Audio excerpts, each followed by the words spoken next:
Welcome to another video. Today we will be speaking about correlation in the market. Now, if you're new to the channel, I'm a top author on the TradingView platform, as well as running an educational company and swing trading full-time with my students. And correlation is extremely important because if you don't understand it, you're basically doubling your risk in the market without even noticing it. So we will be getting a deep look inside of correlation and how to use it to your advantage instead of suffering from it. So without further ado, I will invite you to go and check out the video and watch it until the end because there is a lot of value to be taken from it.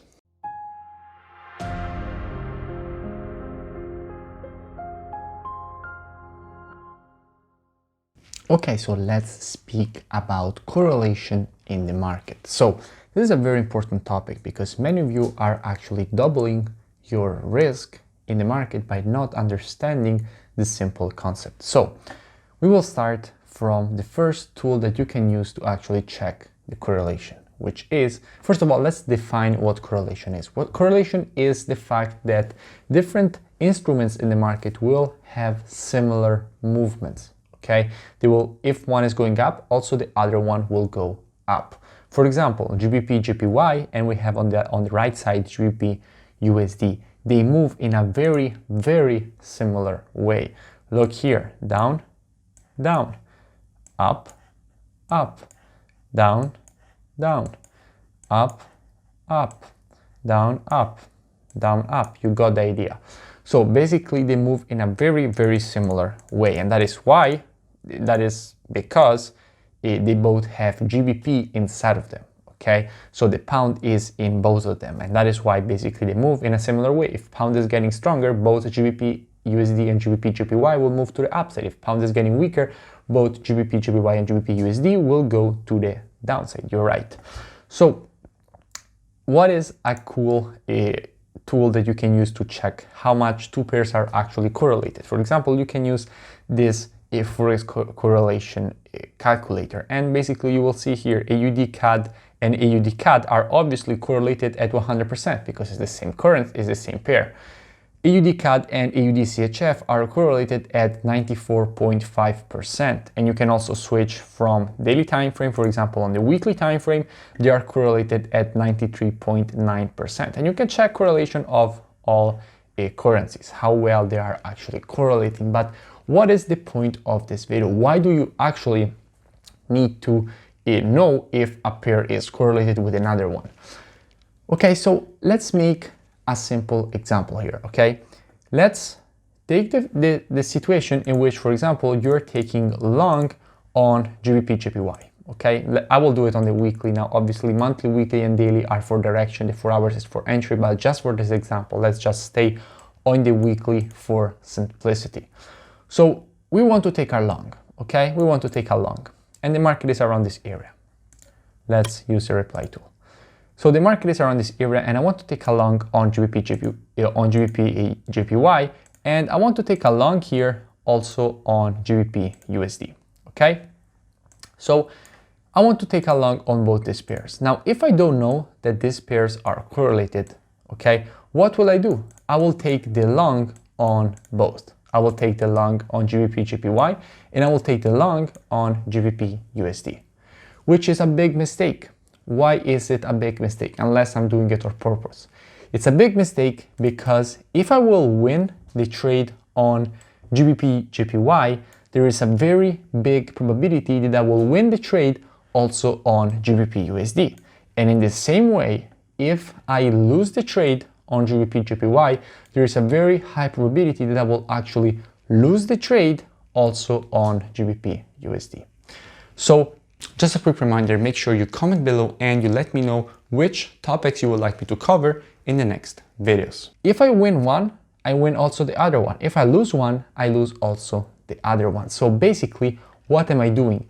If I am risking 1%, let's say on this trade, and I'm risking 1% on this trade, it's not two separate trades, it's the same trade, because I'm basically doubling my risk. Because in reality, what is happening is that instead of risking 1% here and 1% here, I'm risking a total of 2% because these two trades will have the same outcome. And this is basically the basis for a correlation and the reason for which you have to know that basically there is. So what is the solution to this? Okay, how do I know which one of the two I actually have to trade? Okay, do I have to trade GBP JPY or do I have to trade GBP USD? Well, that depends. Okay, it depends from which one is actually showing the best setup. So what you can do, you can check the order flow. So you can look at what banks are doing on the second currency, because you already know what they're doing on the pound, because obviously it will be the same for both. But for example, banks are actually selling JPY more than they're actually selling the USD. So if you have a weaker JPY, you have actually a better confluence when it comes to GBP JPY instead of a GBP USD. And so what you can do, you can take GBP JPY instead of GBP USD. The important thing is that you don't take both. And what you can also do, you can check for their confluence. For example, in this case, why we would be looking at GBP USD rather than GBP JPY, because you have more confluence. You have this previous resistance here, which is torn support, while here you don't have it, okay? So you have more confluence for the long here on GBP USD than you have on GBP JPY. And other confluences that we have here on GBP USD is, for example, the fact that if you take your Fibonacci from the low to this high, what you get is a 50% retracement that has already been hit. So again, further confluence for the market to go to the upside, since the 50% is lining up with the previous resistance here, now torn support.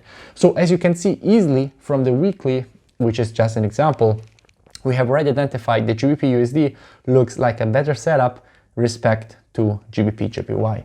So there is also a second possibility. This is the first possibility. You can't take both, you choose the best setup. The second possibility is you basically divide the risk in two, okay? What do I mean by this? If you are to risk 1% on this trade, okay? But both trades have quite a good setup, okay? It's hard for you to actually say, okay, this one is better than the other one. So what you can do is, since you would be risking 1% here, what you do, you risk 0.5% here and you risk 0.5% here. So basically you split your risk in two and you are able to take the same trade with a split risk, obviously, but the same overall risk, because it was 0.5% on one side and 0.5% on the other side. So total, you still have a 1% risk. So that is why it's extremely important that you actually know about correlation. And another important thing to say is that correlation, it depends, because I took GBP USD and GBP JPY. Those are very correlated pairs. But sometimes, even if you have the same currency, they will not correlate that well. For example, let's take here a AUD, I will go on the daily, and let's take, for example, AUD NZD and a AUD JPY. So what we can see here is that AUD NZD and AUD JPY don't correlate that well, and they both have AUD. So unless we have strong news for the AUD, we can consider the fact to take both trades. Okay, we can consider the fact to take both trades because they're not that strongly correlated. It's always best to choose one over the other. But in some cases, if the correlation is not that strong, then we can anyway basically decide to take both. But from a general perspective, it's best to stick with what I said previously, and just to stay safe, consider all the possibilities, either take the best setup or split the risk. But always remember to check out the correlation. If you enjoyed the video, make sure you smash the like button and comment below, because it really does support the creation of more free education for all of you, as well as going and checking out the mentorship program, because it's a very complete program. You first get all the rules from my strategies and then you trade them live with me. Each and every day I give you a new daily market breakdown showing you how you're supposed to be applying these strategies in live market situations, as well as answering every question that you have each and every day, including the weekends. So without further ado, I will invite you to go and check it out, or go and check out the next video.